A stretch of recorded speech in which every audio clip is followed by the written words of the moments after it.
This is a download from the BBC. To find out more and for our terms of use, please go to bbc.co.uk. Hello, it's good to be back. Sorry about the voice, but the sun is shining, so naturally I have a cold. So what's happened while we've been away? Well, the BBC Trust is still trying to find a new Director General. We are told to expect an announcement by the end of July. However, one announcement that has been made is about the scale of the proposed cuts in local radio. Some of the cuts have been cut back. Doubles all round? One feedback listener is not celebrating yet. He wants a lot more detail from his local station manager. Tomorrow, the Olympic torch comes here to Shrewsbury. The station's going to be really stretched out, doing its coverage all the way through. I imagine it's all hands to the deck. But with less staff, in the future, are you going to be able to do that again?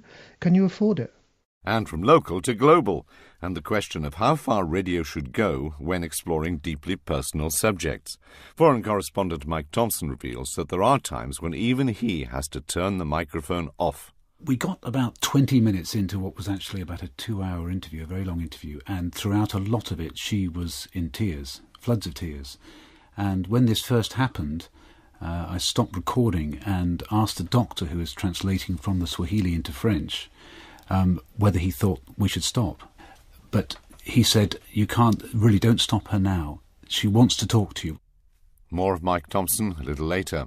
But first, what about the programmes you have been listening to, or turning off?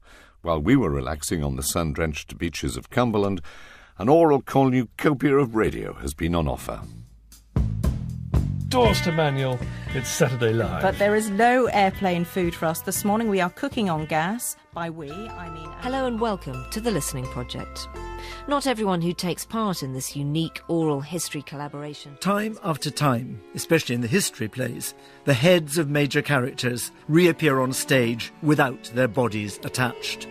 Enter Iden with Cade's head. Grisly stage directions from Neil McGregor's Shakespeare's Restless World there, plus the all-new Saturday Live and The Nation in Conversation for the Listening Project, which is our first subject for discussion. It's an ambitious collaboration between Radio 4, the British Library, and, well, many of you. And here's what some of you think of it. My name is Andrew Shepherd. I live in Cambridge. Hello and welcome to The Listening Project. P. Glover's voice coming on unexpectedly just when I might be hit by a trail, introducing me to some real people who are letting me have a glimpse into their lives in a way that no professional interview, however good, would possibly be able to capture. At what stage would you decide that enough is enough?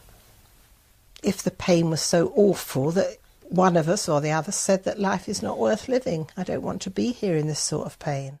My name's Kate Wilcox and I live in Somerset. I just felt the commentary marred it a little bit. The speakers had said as much as they needed to. They were so eloquent, nothing else was needed. It'll be fine, won't it? Because we've got all the doctors looking after you. Yeah. Radio 4's The Listening Project, a programme we'll be returning to in next week's Feedback. In the meantime, a divine message. Sean and I are going to rub our legs together to the rasping song of the cicada. And also while we've been off air, Saturday Live has seen the beginning of Radio 4's newest on-air relationship. The Reverend Richard Coles has been teamed up with Sean Williams. But the new partnership has not blossomed, according to Jan Chambers from Wiltshire. Nothing's been added, but I think definitely a sense of intimacy has been lost. Now it sounds too much like a lot of other programmes. To the max. Anywho. Supersized. My name's Tony Inger. I enjoy Saturday Live very much. I suppose the thing that's disappointed me about the new format is that it's about chemistry, and I think they didn't really seem to know each other, and I just think it upset the natural balance of the programme. Well, to be fair, most new relationships have their rocky moments, and this one has only just begun. But a rock, or even some rapids, appeared in the very first programme, in the shape of that former teenage heartthrob and member of the Partridge Family, David Cassidy. Many of you were critical of David Cassidy, feeling he hijacked the show. But listener Andrew Hatton felt the programme's producers could have ensured their presenters were better briefed, especially in the light of this personal admission. I do have severe ADD, as does my son. And when I was a kid... That's attention deficit disorder. Yes, it is. Clinically diagnosed. as someone with a similar disability, to have someone with ADD in an open interview situation shows a complete lack of knowledge of ADD. Here was someone with international fame, ready to talk about his ADD and ready to demonstrate it. It was an opportunity missed, without a doubt. We put Andrew Hatton's point to the production team, who gave us this statement. Had we been made aware that David Cassidy had ADD, we would, of course, have informed our listeners of the condition and what it entailed. Unfortunately, this information did not surface during our research, and as Saturday Live is, as its title suggests, a live programme, I hope the majority of our audience were understanding of the challenges such a situation presents. Saturday Live, a programme we will no doubt be returning to in the future. And speaking of relationships...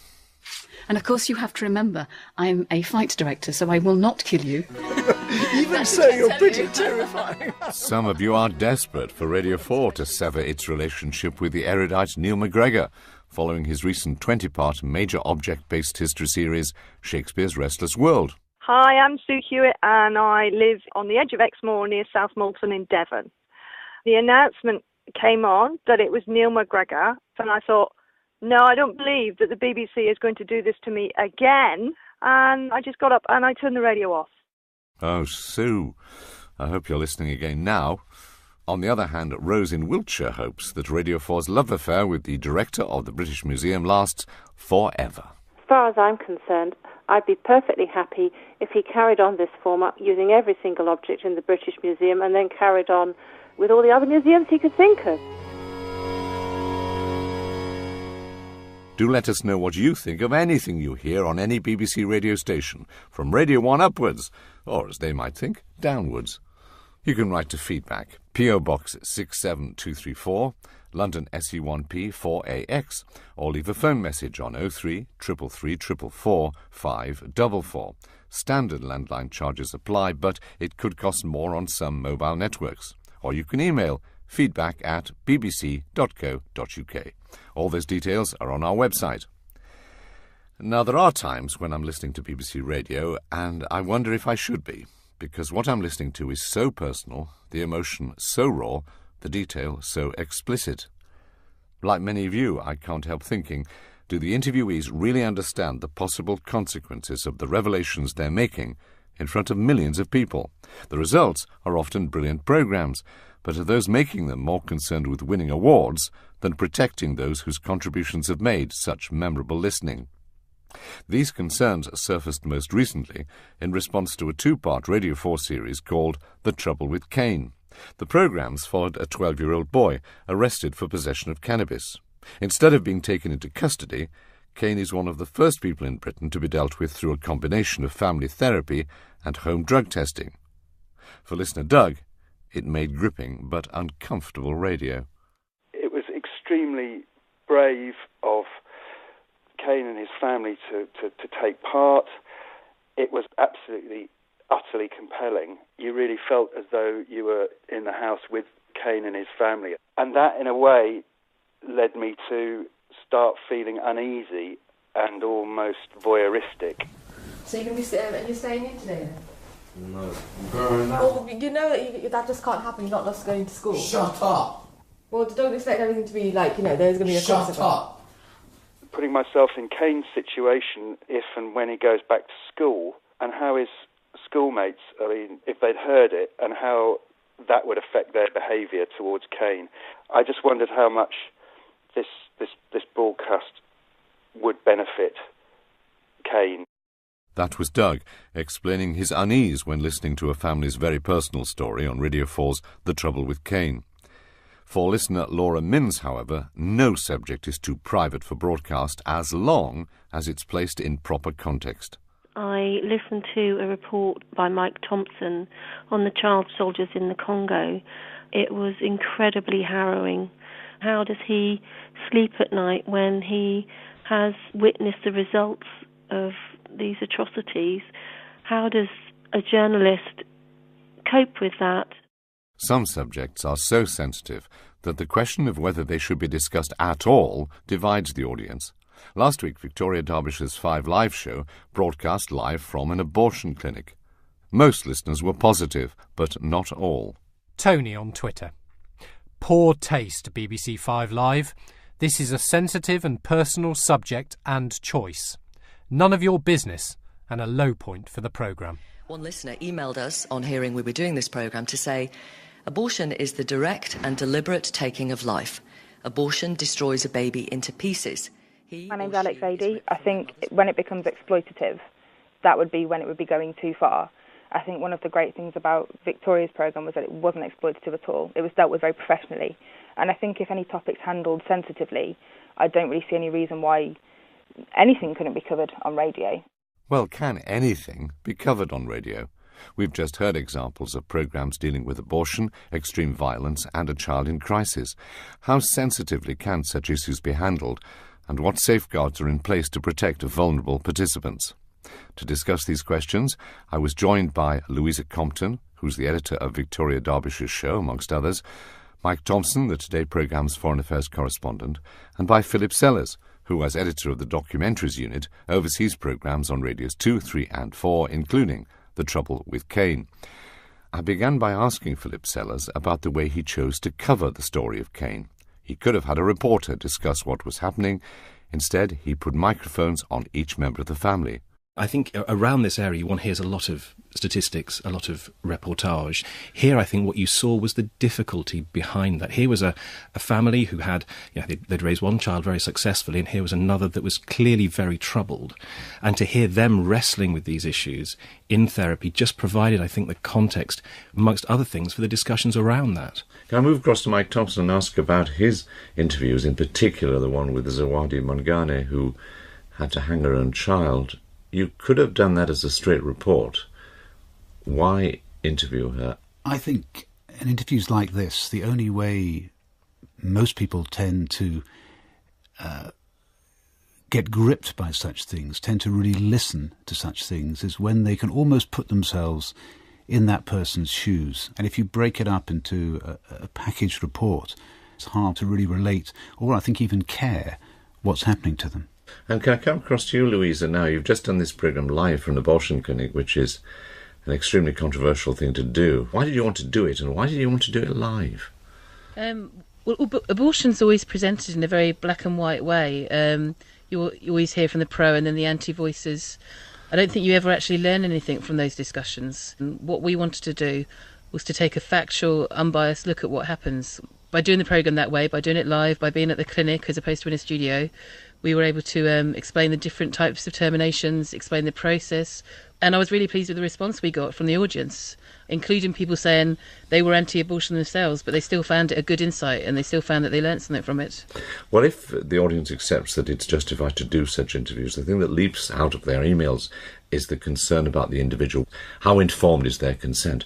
Presumably, Philip Sellers, you do get their consent. Consent and informed consent is central to what we do when we set off making a programme like this. I mean, really, there's 2 layers of consent in this programme. The first is Cain himself, and he's 12, so he can't have that highest level of informed consent. But if he said at any point, I don't want this to happen to me, then it wouldn't continue. In this case, Cain was happy for us to do something. He understood that he was being part of a process that was going to help him get better and to move away from his troubles. I mean, bear in mind, this programme was 5.5 months in the making. This wasn't something we turned up on the day to do. We had a relationship, an ongoing relationship with the family. Can I put to you that question raised by Doug, our correspondent, about what happens to Cain when he goes back to school? I mean, did you give much thought to that? Yes, we did. And in this case, we not only spoke to his therapist, we also spoke to his school teachers as well and took a view about how this might play out in his education. Cain's behaviour at school is pretty notorious. So in a way, he's already known to his peers to be problematic. And I suppose, in a way, the fact that he's going up for help and the fact that he's saying that this isn't cool is a valuable lesson for them perhaps to pick up. Mike Thompson, can I ask you about the interview with Zawadi Mangane? You could have transmitted the interview without identifying her. You could have distorted her voice. You didn't do any of the last 2 things. Why not? Well, we got about 20 minutes into what was actually about a 2-hour interview, a very long interview, and throughout a lot of it she was in tears, floods of tears. And when this first happened, I stopped recording and asked the doctor who was translating from the Swahili into French whether he thought we should stop. But he said, don't stop her now. She wants to talk to you. Later on, at the end of the interview, I said to her via the doctor, I assume you don't want to be named and I assume you wouldn't want any photographs. And she looked into space for about 15 seconds or so, and then she started banging the table. And she said, you use my name, you photograph this face. And she pointed at her face, you photograph this face. And she said, what more can the people that did this to me and my community do to me now? Put down my name, take my photograph. You see, a cynic might say, or maybe not even a cynic, maybe a hardened professional broadcaster might say to you all three, look, you know this is gold dust, these sorts of interviews. In the end, you're going to do nearly everything to make sure this goes out. Well, obviously you're there to get the best radio that you can.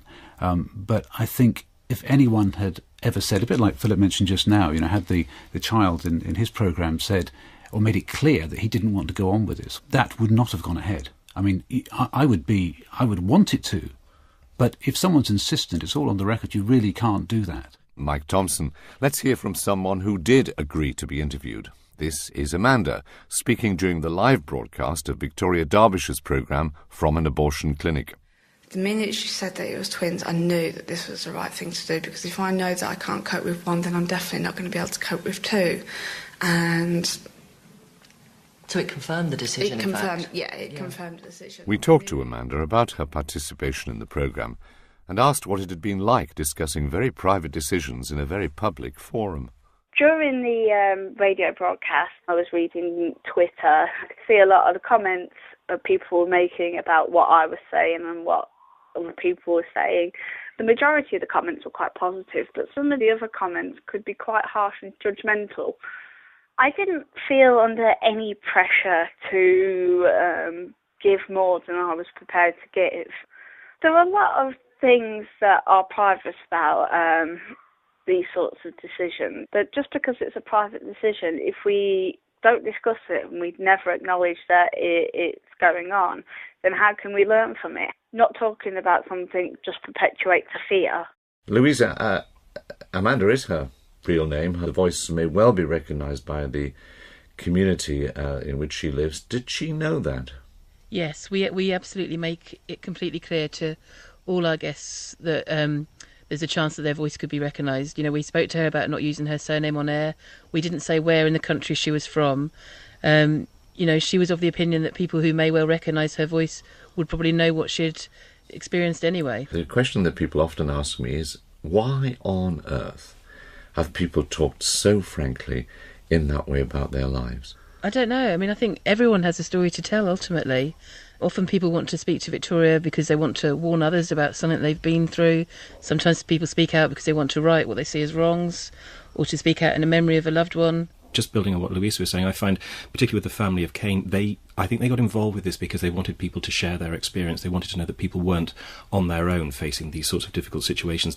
And it's a huge responsibility on me and the production team to get that right. We're not there to sensationalise it, but we are there to take the best bits of it and the hope from it and to present that so that it can enter the public debate. And finally, Mike Thompson, can I ask you that very personal question raised by one of our listeners about you yourself? Do you, when you've been through so many difficult situations like this, do you need a form of therapy yourself?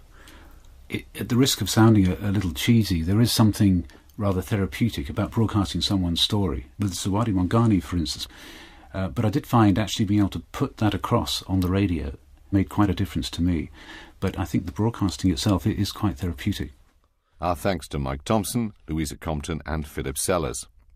Now, please cast your minds back to January 2011. The BBC licence fee has just been frozen for 6 years, and it now has to pay for the World Service as well. All in all, this means that the Director-General, Mark Thompson, has to find cuts adding up to around 20%. So Mr. Thompson decides to launch a consultation with the unlovely name of Delivering Quality First, leaving some wags to mutter, wasn't that what the BBC was supposed to be doing all along? And in the ensuing year or so, the proposals have been circulated, dissected, subject to public consultation, delivered to the BBC Trust, sent back marked could do better, until finally, on the 16th of May, the Trust approved the revised DQF plans. Listener David Harris thinks the whole process was a waste of time. It's a terrible shame that rather than defending the BBC and arguing for a better licence fee settlement, the BBC Trust have endorsed the programme of cuts. When our TV licence next falls due, I will calculate an increase based on the annual rate of inflation and pay that additional amount to the BBC. Can you tell me where to send my cheque and to whom it should be payable? You know, I'm afraid I think it would be refused, David, and the extra money you offered would be returned to you. But if enough of you also signal your wish to pay more, we will certainly make sure the BBC and the government knows about it. In the meantime, the DQF cuts are now being implemented. They mean, among other things, a lot less live music on Radio 3 and Radio 2. Radio 4 will see a small increase in the number of repeats. Radio 4 Extra will see a larger drop in the number of original programmes it broadcasts, perhaps 30% less. But the biggest change from the original proposals concerns local radio. Their planned cuts of 15 million have been reduced to 8 million. Of course, that still means 7 million will have to be taken out. So how will that affect what you hear? Feedback asked one of our regular correspondents, listener Andy Boddington, to meet the managing editor of his local station, BBC Radio Shropshire, to try and find out what the future holds. 6 months ago, Tim, as you remember, we'd heard about DQF, delivering quality first, about swinging 20% cuts to local radio, including here in BBC Radio Shropshire. And it looked grim from the outside. I guess it felt even more grim on the inside. There was a huge campaign by listeners, by MPs, and those cuts have been cut back. What's it like now? Well, first thing I have to say is it's an awful lot better now. I think a lot of that is down to the way that the public responded, and we're extremely grateful for that. I think what really made a difference was the fact that it raised the profile of local radio and raised the understanding of local radio. So the cuts have been cut back, but there's still cuts. Yes. What's going to change? What's going to survive? Well, the first thing that will change is that we won't be broadcasting before 6 o'clock in the morning on Radio Shropshire. At the moment, we have an early show running between 5 and 6, and that will disappear. The good news is, of course, the afternoon show will still be there, which was one of the big proposals originally for sharing of afternoon shows. Colin Young's show, 12 till 3, will still be broadcast. After 7 o'clock in the evening, BBC local stations Monday to Friday will be going to an All England shared programme. That obviously has some implications for a lot of the specialist programming, specialist music and so on that goes on after 7 o'clock on most stations. And what we hope to do is find a home for many of those shows actually at weekends. OK, BBC introducing Friday night at 7, Trunk of Funk, very popular programme. They're going into the weekend, they're going with, hopefully Genevieve Tudor will survive with her wonderful folk show. They're going with football. How do you get it all into the weekend? Well, it'll go later in the day, as it does already. I mean, those shows go out at, after 7 o'clock in the evening by and large, so they will continue that way. The plan for BBC Introducing is a show for unsigned bands, essentially, in the local area, and that show is ring-fenced. It will survive, and it will be going out at 8 o'clock on a Saturday evening. Genevieve Tudor and her folk? It isn't entirely my decision, because those shows are already shared by other stations who we also have to talk to about what they choose to do. But I think the point needs to be understood that when we've got programmes that are distinctive and are particularly loved by the audience and appreciated in a local area, then they have a better chance of surviving. OK, can we then come to that All England programme? How can you have All England local radio? I think the idea behind it is still to maintain the spirit and tone of BBC local radio. It will still be a 60% speech programme. It will highlight many of the great pieces that local radio have produced during the day, and it will also try to reflect the local perspectives on individual stories. So it's a sort of Eurovision for local radio 5 nights a week. Well, you said that. I don't quite know how to take that, really. I think it's something where it will hopefully create a bit more of a buzz and a bit more of an impact on some of those stories and raise the profile of a lot of the community stuff that we do. Tomorrow, the Olympic torch comes here to Shrewsbury. The station's going to be really stretched out, doing its coverage all the way through. I imagine it's all hands to the deck. But with less staff in the future, are you going to be able to do that again? If there's a major crisis, will you be able to cover it? If you want to look at something in depth, and it might take a journalist weeks, can you afford it? I think we can. But I think it is going to be about prioritising, because we will have fewer people. But that's true of a lot of organisations at the moment, that are having to prioritise to some extent.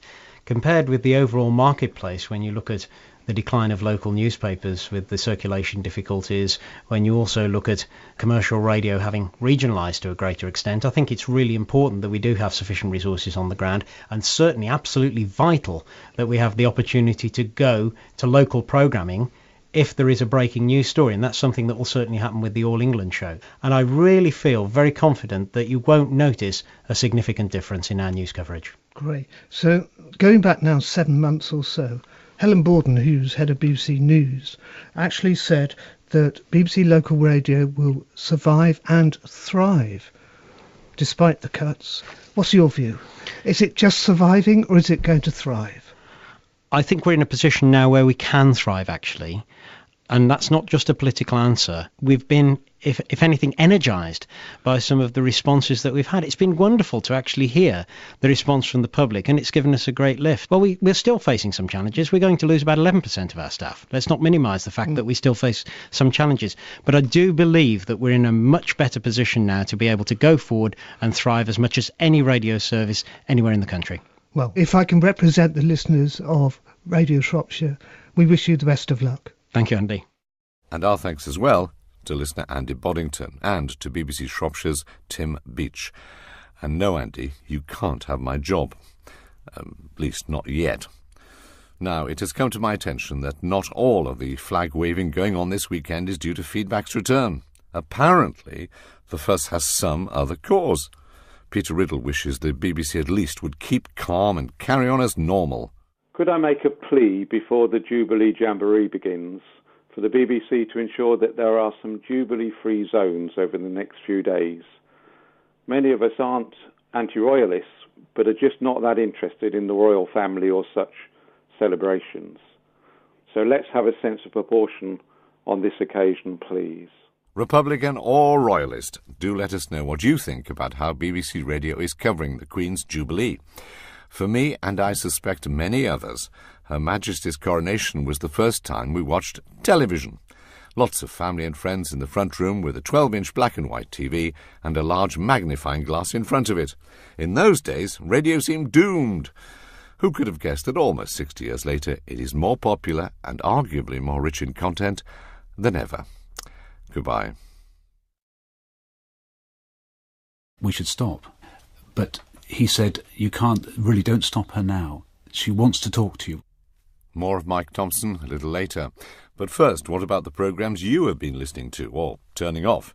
While we were relaxing on the sun-drenched beaches of Cumberland, an oral cornucopia of radio has been on offer. Doors to manual, it's Saturday Live. But there is no airplane food for us this morning. We are cooking on gas. By we, I mean... Hello and welcome to The Listening Project. Not everyone who takes part in this unique oral history collaboration... Time after time, especially in the history plays, the heads of major characters reappear on stage without their bodies attached. Enter Iden with Cade's head. Grisly stage directions from Neil McGregor's Shakespeare's Restless World there, plus the all-new Saturday Live and The Nation in Conversation for the Listening Project, which is our first subject for discussion. It's an ambitious collaboration between Radio 4, the British Library, and, well, many of you. And here's what some of you think of it. My name is Andrew Shepherd. I live in Cambridge. Hello and welcome to The Listening Project. P. Glover's voice coming on unexpectedly just when I might be hit by a trail, introducing me to some real people who are letting me have a glimpse into their lives in a way that no professional interview, however good, would possibly be able to capture. At what stage would you decide that enough is enough? If the pain was so awful that one of us or the other said that life is not worth living. I don't want to be here in this sort of pain. My name's Kate Wilcox and I live in Somerset. I just felt the commentary marred it a little bit. The speakers had said as much as they needed to. They were so eloquent, nothing else was needed. It'll be fine, won't it? Because we've got all the doctors looking after you. Yeah. Radio 4's The Listening Project, a programme we'll be returning to in next week's Feedback. In the meantime, a divine message. Charlotte and I are going to rub our legs together to the rasping song of the cicada. And also while we've been off air, Saturday Live has seen the beginning of Radio 4's new... This is a download from the BBC. To find out more and for our terms of use, please go to bbc.co.uk. Hello, it's good to be back. Sorry about the voice, but the sun is shining, so naturally I have a cold. So what's happened while we've been away? Well, the BBC Trust is still trying to find a new Director General. We are told to expect an announcement by the end of July. However, one announcement that has been made is about the scale of the proposed cuts in local radio. Some of the cuts have been cut back. Doubles all round? One feedback listener is not celebrating yet. He wants a lot more detail from his local station manager. Tomorrow, the Olympic torch comes here to Shrewsbury. The station's going to be really stretched out, doing its coverage all the way through. I imagine it's all hands to the deck. But with less staff, in the future, are you going to be able to do that again? Can you afford it? And from local to global, and the question of how far radio should go when exploring deeply personal subjects. Foreign correspondent Mike Thompson reveals that there are times when even he has to turn the microphone off. We got about 20 minutes into what was actually about a 2-hour interview, a very long interview, and throughout a lot of it she was in tears, floods of tears. And when this first happened, I stopped recording and asked the doctor who was translating from the Swahili into French whether he thought